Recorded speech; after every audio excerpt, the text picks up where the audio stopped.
রোজা রমজানের এই সময়ে সুস্থ থাকতে পুষ্টিবিদদের 10টি গুরুত্বপূর্ণ পরামর্শ সম্পর্কে চলুন বিস্তারিত জেনে নেওয়া যাক। আর আপনি এই সম্পর্কে বিস্তারিত জানতে অবশ্যই ভিডিওটি পুরোপুরি শেষ পর্যন্ত দেখবেন। রমজান মাসে ধর্মীয় বিধি বিধানের পাশাপাশি দৈনন্দিন কাজ সুষ্ঠুভাবে করার জন্য সুস্থ থাকা খুবই জরুরি। পুষ্টিবিদদের মতে দীর্ঘ সময় না খেয়ে থাকার পর সেহরি ও ইফতারে খাদ্যদ্রব্য বাছাই করা গুরুত্বপূর্ণ হয়ে ওঠে। এ সময় জীবনযাপনে কিছুটা পরিবর্তন আসে নিয়মিত কাজের ধরনেও। চাই একজন পূর্ণবয়স্ক মানুষ স্বাস্থ্য ঠিক রেখে কিভাবে রোজা করবেন বা রোজার সময় কোন ধরনের খাদ্যদ্রব্য বেশি খাবেন তা জানা অত্যন্ত প্রয়োজনীয় বা গুরুত্বপূর্ণ। এ বিষয়ে পুষ্টিবিদদের মতে অতিরিক্ত শারীরিক পরিশ্রম থেকে যেমন বিরত থাকতে হবে, তেমনি সহজে হজম হয় এমন খাবার খেতে হবে, তবে কোনোভাবে বেশি খাবার খাওয়া যাবে না।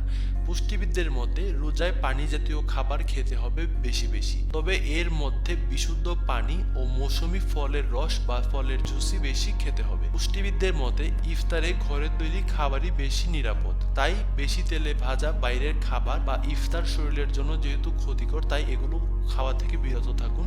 ঘরে তৈরি অতিরিক্ত তেল মশলা ছাড়া ইফতারগুলো খাবেন। পুষ্টিবিদদের মতে ভাজা পোড়া তৈলাক্ত খাবার বর্জন করাই ভালো, বরং সবুজ শাকসবজি ও রঙিন ফলমূল খেজুর শরীরে পুষ্টি ও শক্তি যোগাবে, তাই এগুলো খাওয়া উচিত।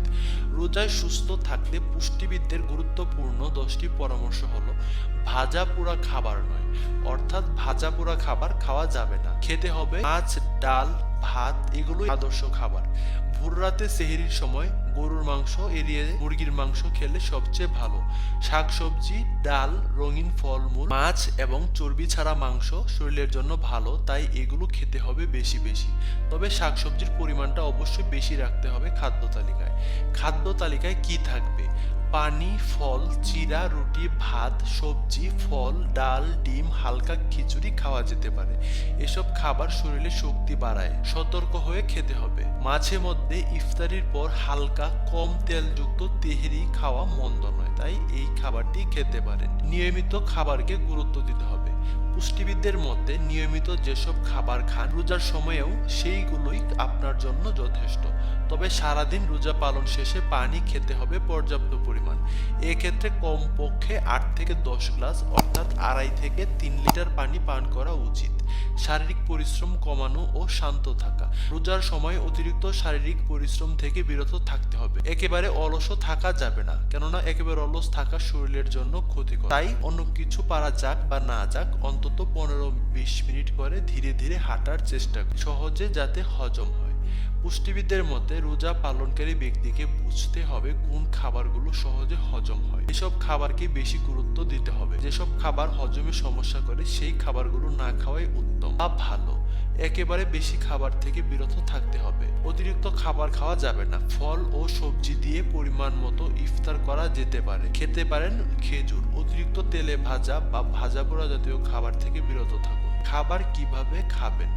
ধীরে ধীরে ভালো করে চিবিয়ে খেতে হবে। ইফতারির শুরুতে পানি শরীরের জন্য উপকারী, পাশাপাশি খেজুর খেতে হবে যা শরীরে শক্তির যোগান দেবে। স্যুপ হতে পারে দারুণ খাবার। সারাদিন রোজা রাখার পর স্যুপ শরীরকে সতেজ রাখতে ও হজম প্রক্রিয়া ঠিক রাখতে খুবই কার্যকরী, তাই শাকসবজি, বাঁধাকপি, মুরগি দিয়ে স্যুপ খেতে পারেন। লেটুস পাতার কোনো গ্যাস হয় না, তাই লেটুস পাতাও দিতে পারেন স্যুপের মধ্যে। খাবার ও জীবনাচরণ ঠিক রাখা শুধু খাবারই নয়, বরং এর পাশাপাশি প্রয়োজন পর্যাপ্ত ঘুম। ইফতারের পর বা সেহরির পর ধূমপান থেকে বিরত থাকুন। ঔষধ সেবনের ক্ষেত্রে যারা দুর্বলতা, ক্লান্তি, অ্যাসিডিটি, ডায়াবেটিক্স, হৃদরোগ বা কিডনি জটিলতায় ভুগছেন তাদের অবশ্যই সতর্ক থাকতে হবে। পুষ্টিবিদদের মধ্যে এইসব বিষয় চিকিৎসকের পরামর্শ নেওয়া সবচেয়ে গুরুত্বপূর্ণ। চিকিৎসকের পরামর্শ নিয়ে তারপর ঔষধ খাবেন। চিকিৎসকের পরামর্শ মেনে রোজা রেখে ঔষধ সেবন করা সম্ভব, কারণ চিকিৎসকদের পরামর্শ নিয়ে ইফতার থেকে সেহরির সময় ঔষধ সেবন করা যায়। এই সবগুলো বা এই 10টি গুরুত্বপূর্ণ পরামর্শ যদি আপনি রোজা রমজানের সময় মেনে চলেন, তাহলে আপনার শরীর সুস্থ থাকবে, ভালো থাকবে। সবার জন্য শুভকামনা রইল। ভিডিওটি ভালো লাগলে অবশ্যই একটি লাইক দিবেন, কমেন্ট করবেন, চ্যানেলটি সাবস্ক্রাইব করবেন, আর এই ভিডিওটি আপনার পরিচিতদের সাথে শেয়ার করতে কিন্তু ভুলবেন না। ধন্যবাদ।